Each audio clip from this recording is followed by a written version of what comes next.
Well, hey, good morning, everyone. Welcome to the Blue Gamer Bluecast Morning Show. I'm your host, Adam Blue, 30 plus year video game enthusiast and industry analyst. And today, for June 22nd, 2026, I'll run through the latest gaming news, what I've been playing, etc., etc. Hope everyone's had a good weekend. Had some fun playing games this weekend if you got around to it. I did. It was very interesting, actually, because I beat Resident Evil 9, so I want to talk about that here in a second. But morning, Ultronimus. Good to see you. Glad to see you there in chat. Yeah, there was something else I was working on game related over the weekend that I meant to share for today, and I might be able to do that. Actually, let me get that loaded here for a second, just in case. But let's talk about Resident Evil 9. Or Resident Evil Requiem. So I had beaten it. It took 15 hours, 37 minutes total. And this is doing 2 endings. Now, there could be more than that, but, that's weird. There's like a spider. This time of year, more spiders coming out. But there could have been more than the 2. Maybe there's a way to do something to have something else happen. I didn't really look into that. I haven't looked up anything about this game online, really, or what people have been saying other than the initial, reviews saying they like it. And overall, I really like it, but I will say that the Grace sections were a little too slow for me. It's pretty obvious Leon's about the action because of, the way the controls are set up.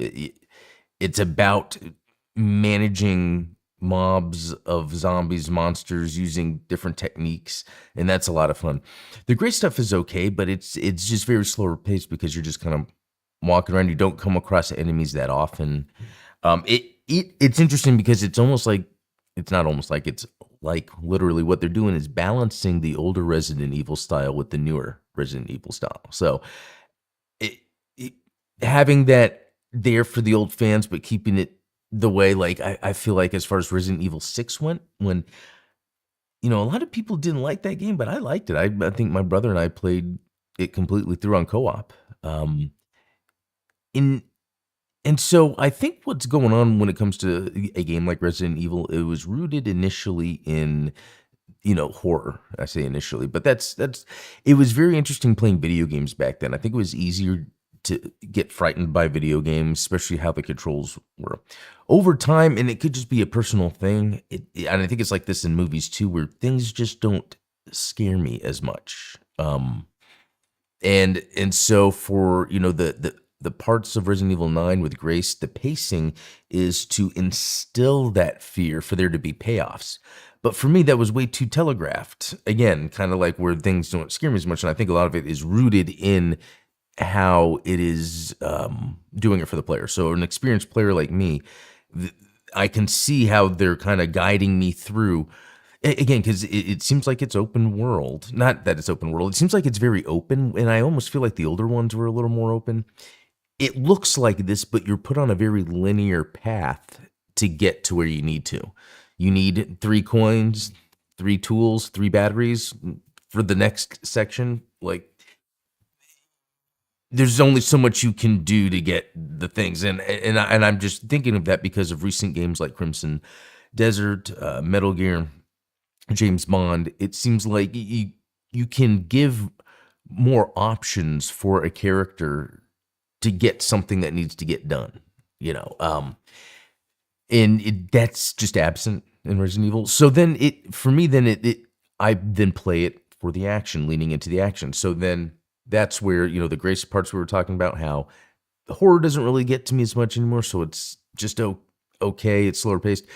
The Leon stuff, super fast paced, super fun. Love the action and the combat. But also it's interesting because what this did, and it's hard to explain, is you finally get to Raccoon City. It's a major part of the game to then get to the bad guy. But before you can get to where you need to, there's a gate that you need to blow up with a detonator, and the detonator's on it and it's broken. So you need to explore the immediate area to find 3 parts to this detonator. So what this game then asks you narratively is to play this large section of the game that has nothing to do with the story, nothing to do with it's it's funny because it's there for the action, right? But I feel like there's way more opportunity to embed the action into the pacing of the story, the narrative. So so there was that section with Leon. The action was super fun. It's where again you have to find 3 pieces of the detonator. You're in Raccoon City. Super fun section of fighting uh, enemies. Like that was, but that section had nothing narratively connected to the story of the game. That was just there to have a combat scenario to get 3 pieces.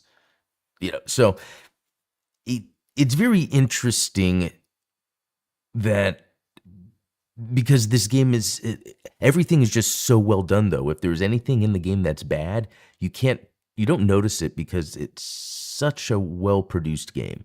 The graphics are incredible. It ran incredible for me the entire time, and it was just it was pretty to look at. It was nice being in that setting, even with all the gruesome zombie stuff, which the designs are awesome. Straight up my favorite type of George A. Romero zombie designs.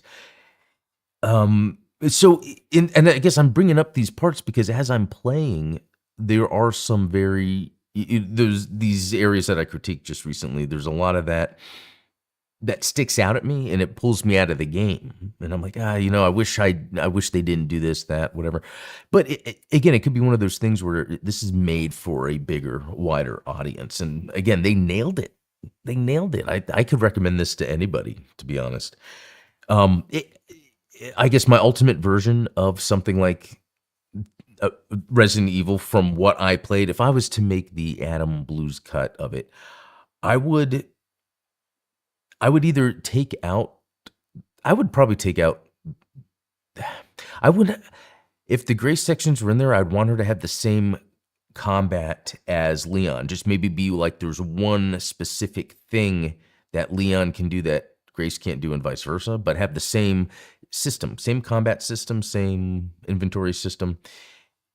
Well, not same inventory, like their personal inventory would be separated still, but maybe, it goes back to Portrait of Ruin, Castlevania on the DS, where you can switch between Charlotte and Jonathan at any time.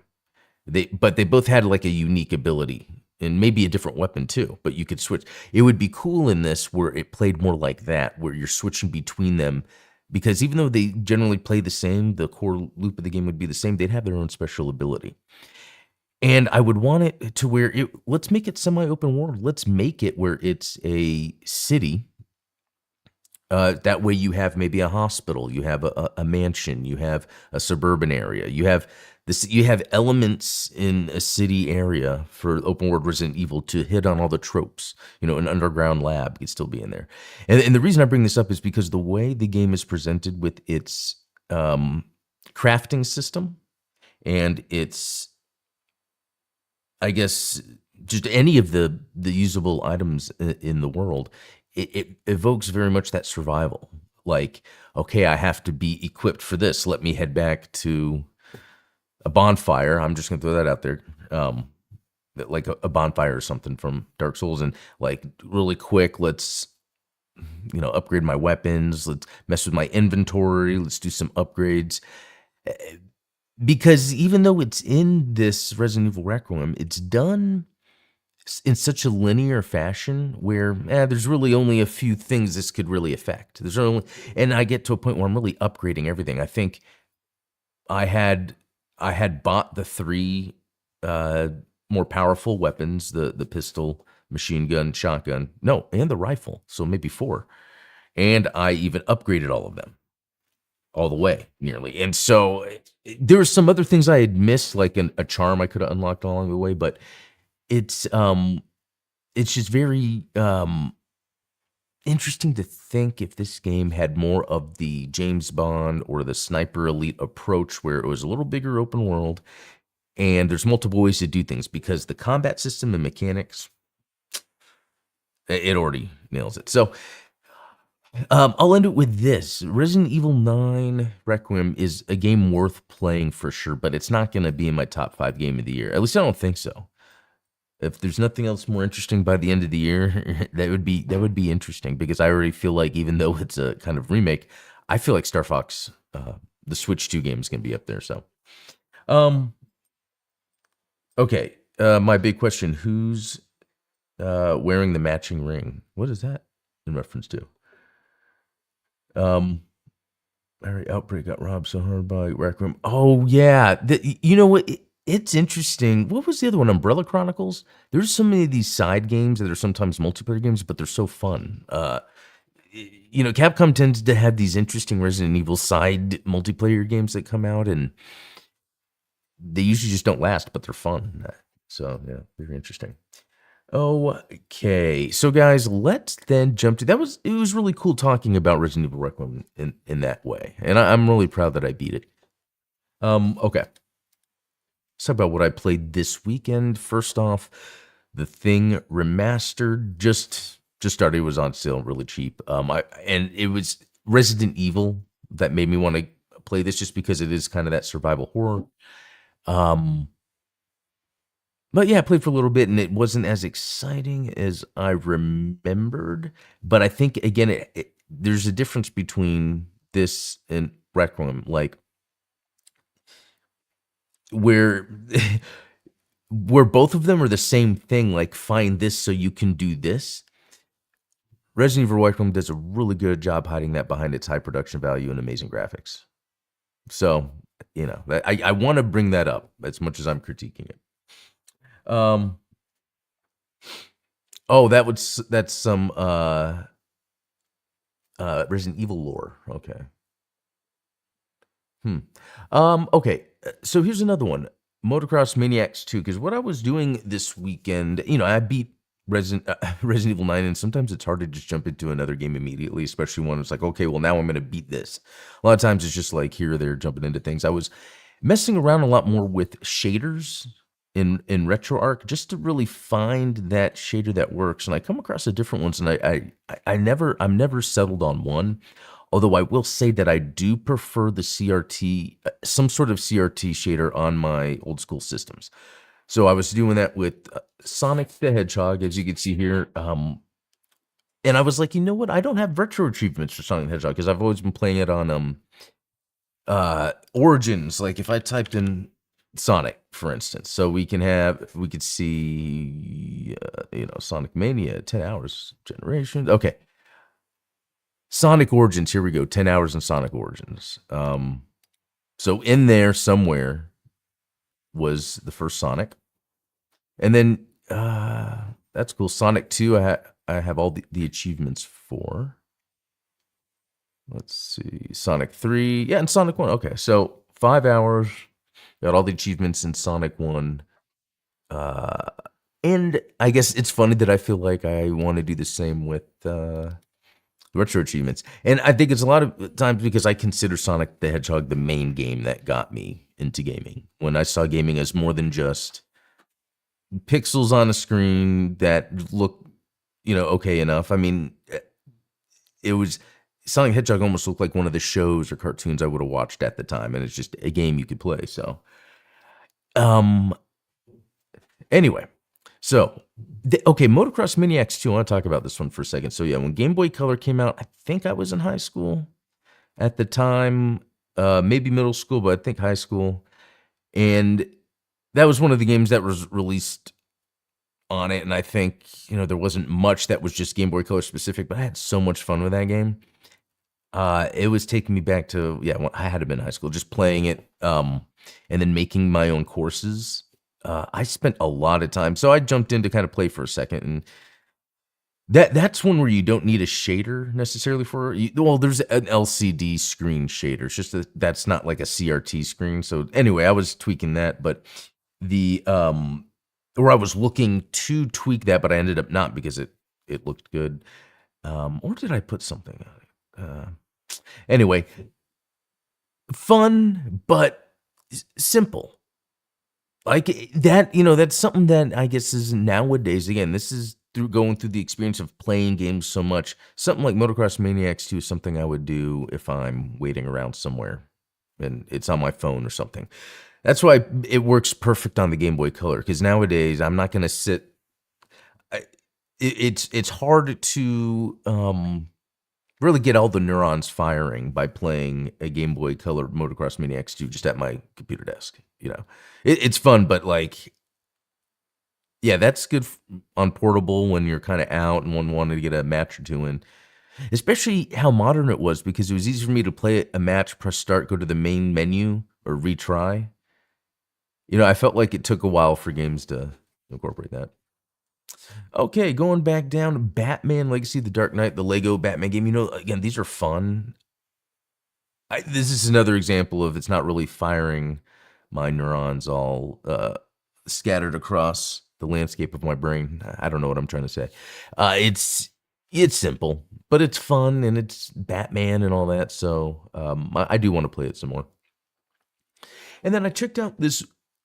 Steam's got a ton of demos available. I was checking out this Wind Runners demo. It plays like a I mean, I was gonna say it plays like a shmup. I really like shmup, so I guess I jumped to that conclusion. But it's really just a side-scrolling shooter. It's just that you have if you guys played Luftrausers, I don't know if that sounds familiar.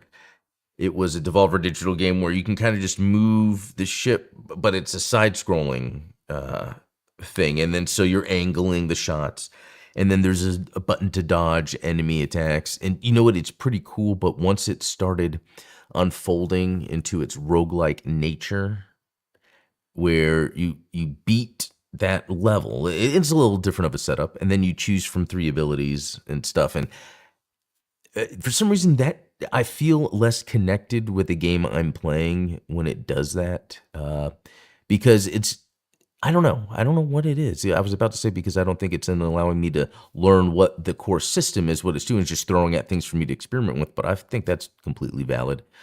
Yeah, I haven't really figured that out yet. Okay. So I think that's about it for what I've been playing. Yeah, again, after it was like Saturday morning, I beat Resident Evil Wet Room, and then I was like, games, I didn't play too much after that. Just, yeah, hitting up like 30 minutes there, 22 minutes there. Yeah. Interesting sometimes to actually look and see what my game time was that weekend, and it really wasn't a lot because I played maybe 30 minutes of Batman. Resident Evil, I could have played an hour or two. But yeah, so if you add that up, that wasn't that much game time. Okay. Let's see. Oh, for me, it was Mega Man. Yeah, Mega Man is actually a good example because I remember that was when I was playing a lot, and it was actually on PC back when the first Mega Man on PC. I think we talked about that before. It was like DOS. Yeah, 1990. And I think it was another company, yeah, Rosner, that worked with Capcom to port it over. But for me, this was, even though I knew of Mega Man on NES, I didn't have an NES because I didn't really care too much, which is so weird to think. And we had a computer, so a lot of times I was playing games, even older games, on the computer. I would love to play this again because it is a little. I think it plays a little different, but anyway. Okay. Some news. So this is really sad. Ubisoft co-founder Claude Guillemot dies in plane crash. Now that's pretty sad. I mean, that's just tragic. Him and his brothers established Ubisoft in 1986, and it's like Capcom, where you have original founders of the video game company still there. And I think Ubisoft is a really cool company. I mean, I think they're good for the game industry. They always come out with tons of different ideas. Some things don't work, some things do. I feel bad I didn't play much of I did play a lot of Assassin's Creed Shadows, but not enough. And that was pretty fun. I think I was just after, playing so many Samurai Ninja games. There's so many of them. Anyway, yeah, that's just too bad that happened. Not much more to say except, RIP. All right, Resident Evil creator, if watching a playthrough is enough, the game wasn't good enough. And That's very interesting because I like that mindset. I like the mindset of making something that would look cool to watch, but watching it would make you want to play it. And and it's interesting that the Resident Evil is Shinji Mikami saying creator, like not the current. They're not talking about like the guy right now that's working on Resident Evil, because I really think this new Resident Evil does a good job of adding those things that make you want to play it. Right. So you got the Grace stuff that is very scripted, and so that's the part of the game that you could just watch. But when you get to the Leon parts, there's so many different ways you could it not only approach a combat scenario, but also thinking about the ways in which you are utilizing your different various resources and weapons. We've joked about the what is it the I keep forgetting the inventory system being like its own puzzle mechanic in a way, and I think there's a game that's based on that. And while that's not much of an issue with this modern Resident Evil, it does give you enough weapons. I mean, even grenades. You get grenades in Resident Evil Requiem. I didn't actually use them that much. I did a couple times, but I would normally forget or not make them or not use them. Um, yeah, even getting it was interesting when the combat opened up with Grace when you got the acid. And I feel like if you just combined all that, anyway, this is just going back to that main point where I feel like, yeah, it's really cool to think about it that way. Make a game that not only is cool to watch, but makes you want to play. And I really think, even though it's not the current Resident Evil, designer that said this, it's the creator. I still feel like Resident Evil had that in it. So, um, uh, uh, that's the type of word that sounds like a challenge. Yeah, exactly. Um, okay. This is cool. Sega Veteran is cataloging every game they've made and wants them on modern format. So I actually haven't read this yet. So it's veteran Sega developer Yosuke Okunari. Let's see. I still have a long way to go. Wait, for the past few years, I've been working on creating an in-house game database. I still have a long way to go to complete it, but a search of the current version reveals that, excluding ports and remakes, there are about 2,800 Sega game titles, including all of them. There are about 4,500 titles. Wow. Once the database is complete, I'd like to make it fully playable. Wow, but I'll probably retire before then, so I'll likely have to hand over the work to someone else. Well, that's still a cool way to think about it.